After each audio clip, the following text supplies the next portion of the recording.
muy buenas tardes y muchas gracias por acompañarme. Enfrente a ustedes agradecerle mucho a Carlos Barbosa todas sus atenciones aquí desde la coordinación de la campaña en Baja California.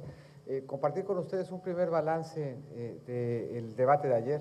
Me parece que fue un espacio interesante por muchas razones, un debate histórico, la primera vez que en el debate se le da voz a los ciudadanos, un formato que permitió más agilidad en los intercambios. Yo creo que todavía tenemos mucho que avanzar en términos de construir un formato que permita un mejor contraste y a lo mejor una posibilidad incluso de una mayor participación ciudadana.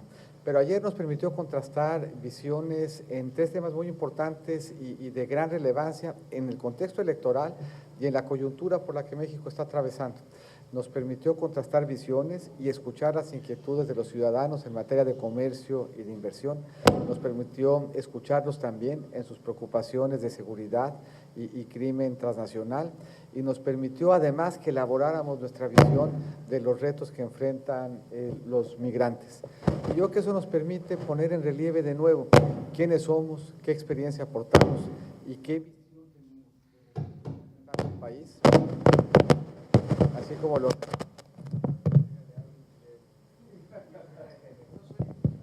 retos que enfrenta el país en temas muy relevantes. Ya me siento... Ya tengo que preguntar cuál es mi cámara. Yo creo que nos permitió contrastar perfil y propuesta en temas muy relevantes. El debate empieza con una pregunta hoy fundamental, que es cuál sería nuestra estrategia para diversificar la presencia de México en el mundo. Nos tocó escuchar testimonios de los retos que enfrentan los migrantes, de los retos de seguridad en la frontera, y nos permitió escuchar las diferentes visiones de los candidatos en cada uno de los temas. En mi caso particular, yo creo que me permitió acreditar experiencia, profundidad en el conocimiento de los temas, profundidad además en la capacidad de plantear las ideas de forma sintética y en exponerlos. Yo creo que es un debate del que me siento contento, del que me siento satisfecho, que me permitió un buen desempeño y que me permite además un contraste favorable con los demás contendientes en este espacio.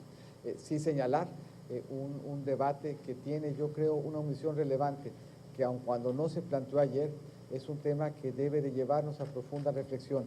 Es un debate en donde habían 4 candidatos, ninguno era mujer. Yo creo que se extrañó la presencia de Margarita y yo creo que vale la pena hacia adelante meter como un elemento de reflexión que no debiéramos de volver a tener contiendas presidenciales en donde no hubiera un mucho mayor espacio de balance. México es un país paritario, pero no es un país igualitario. Eso quedó, yo creo, puesto ayer de relieve y es una agenda pendiente de reflexión hacia adelante. Pues muchas gracias, muy buenas tardes, muchas gracias además por haber hecho el esfuerzo de estar aquí, a la prensa que nos acompaña desde la Ciudad de México, y muchas gracias por estar interesados no solamente en este espacio, sino a lo largo de las varias visitas, a la prensa que ha estado pendiente de las actividades que hacemos en Baja California. Pues a sus órdenes y buenas tardes. 2 preguntas, no sé si prefieren las 2 juntas. Si quieres una por una, porque... La primera sería, ¿cómo calificaría el desempeño de sus contrincantes, particularmente Ricardo Anaya y Andrés Manuel López Obrador? Se vio mucho una confrontación entre ellos dos, y ¿esto cómo deja el debate? Porque mucha gente considera que no fue tanto las propuestas, sino la confrontación lo que privó. Mira, yo tengo la impresión de que si ustedes hicieran el ejercicio de poner las respuestas que ofreció Andrés Manuel en el debate y preguntarle a sus audiencias cuáles fueron las preguntas, la verdad es que a la audiencia le costaría mucho trabajo, que son preguntas que muchas veces no guardaron relación ninguna, o son más bien respuestas que no guardaron ninguna relación con las preguntas. Y eso pone de relieve algo muy importante. En esta elección y estos debates, la idea es que los ciudadanos nos conozcan, que conozcan qué pensamos, que conozcan qué pensamos en temas que les son muy importantes. Ayer, por ejemplo, nos deben de haber visto millones de mexicanos en el exterior, y el pensar que en un tema tan importante como la obligación que tenemos de trabajar con ellos, de acompañarlos en documentación, en protección, en promoción, por la vía del diálogo político, en cerrar la brecha entre el migrante y el ciudadano, que muchos de esos temas no se hayan tratado a profundidad, seguramente fue para ellos decepcionante. Y aún en los contrastes, me parece que hay posibilidad de hacerlos al mismo tiempo que pongamos sobre la mesa temas relevantes. Yo creo que las elecciones se vale contrastar, y se vale que el contraste incluso se haga de manera muy puntual y muy notoria, pero siempre y cuando el contraste ayude a poner luz sobre un tema, a señalar una diferencia y marcar sus consecuencias, pues eso enriquece el debate político. Si se convierte en una contienda solamente de adjetivos, pues eso lo que pone de relieve es una baja calidad argumentativa que yo creo que a todos decepciona.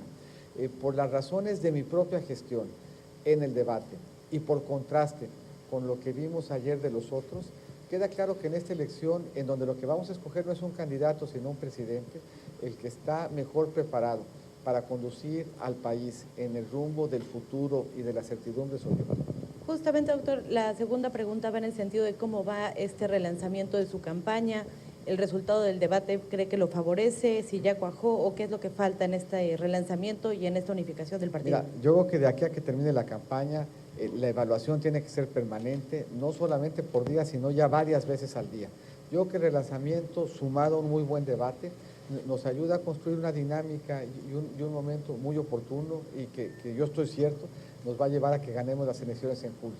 Yo creo que han sido buenas semanas de campaña, yo creo que un relanzamiento en donde se percibe vigor y entusiasmo y un debate que generó convicción de que en esta contienda estamos aquí quienes representamos la alternativa de futuro y la alternativa que frente al riesgo ofrece certidumbre. Yo creo que es una campaña que va caminando bien, que tenemos que revisar diario, que tenemos que ajustar todos los días, pero que nos va a ir permitiendo, en la medida en que vayamos consolidando como la opción de certidumbre para este país, las mejores alternativas de triunfo. Candidato, buenas tardes. Preguntarle primero, ayer en el debate señalaba que AMLO era un empresario de la política, que abundara un poquito más a qué se refería con ese señalamiento. Sí, miren, yo creo que es un tema que llama poderosamente la atención. Si uno revisa las estructuras de las empresas en México, hay muy poquitas empresas en México que hayan manejado 3,000 millones de pesos en el último año. Morena, como empresa familiar, pues, ha manejado más de 3,000 millones de pesos. Eso quiere decir que si fuera empresa, estaría entre las 500 empresas más grandes de México, con una diferencia. Las otras empresas pagan impuestos, las otras empresas rinden cuentas, las otras empresas tienen gobierno corporativo.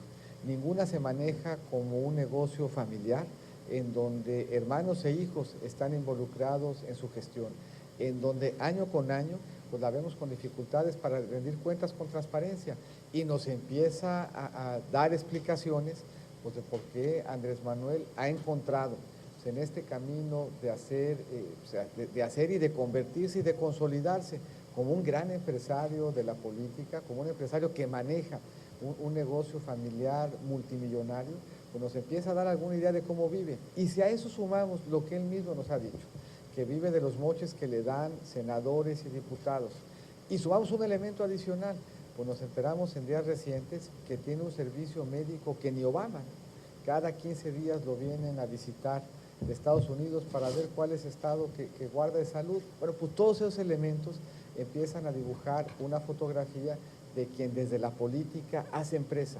Y los mexicanos ya no queremos a alguien que haga empresa de la política, queremos a alguien que haga servicio de la política. Y esa es la alternativa que yo represento.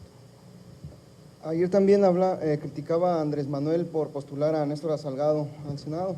Hoy le responde que es una difamación. ¿Qué puede abundar al respecto? Miren, yo creo que yo fui muy claro ayer. Yo no estoy diciendo nada distinto de lo que dijo ella hoy en la mañana. Ella dice, y yo empecé así mi planteamiento ayer, que no se le habían imputado cargos por una deficiencia en el proceso y que lo primero que teníamos que reconocer de esa experiencia es que México tiene que hacer mejor sus procesos, que lo que no podemos tener en México es que no se cumpla con la justicia porque no somos incapaces, o más bien porque somos incapaces de integrar debidamente un proceso. Y yo creo que una primera lección de impunidad y una primera exigencia para la autoridad en un tema de seguridad y en un debate que tiene que ver con crimen transnacional es que seamos capaces como cuerpos de investigación de articular y de integrar debidamente los expedientes para que no sea una indebida integración del expediente o conducción del proceso lo que evite que lleguemos al fondo del asunto y se pueda conocer si efectivamente hubo o no responsabilidad. Lo que yo leí ayer sale citado textualmente de los expedientes. Es la imputación que le hacía una de sus víctimas, de donde no hay manera de que haga difamación cuando lo que estoy presentando yo es lisa y llanamente un testimonio que sale de quienes formalmente le imputaban haber participado en el secuestro. Y por último, la observación no era en perjuicio de Néstor o de Nestora, la observación era en perjuicio de quien le estaba haciendo senadora. Lo que llama la atención de nuevo en este negocio familiar y sectario pues es que se tomen esas definiciones que hoy permiten que quien fue imputada no en uno, sino en varios secuestros, hoy esté en la posibilidad de integrarse al Senado de la República por la vía plurinominal, lo cual acredita, en el menos malo de los casos, bastante mal juicio. Muchas gracias y muy buenas tardes.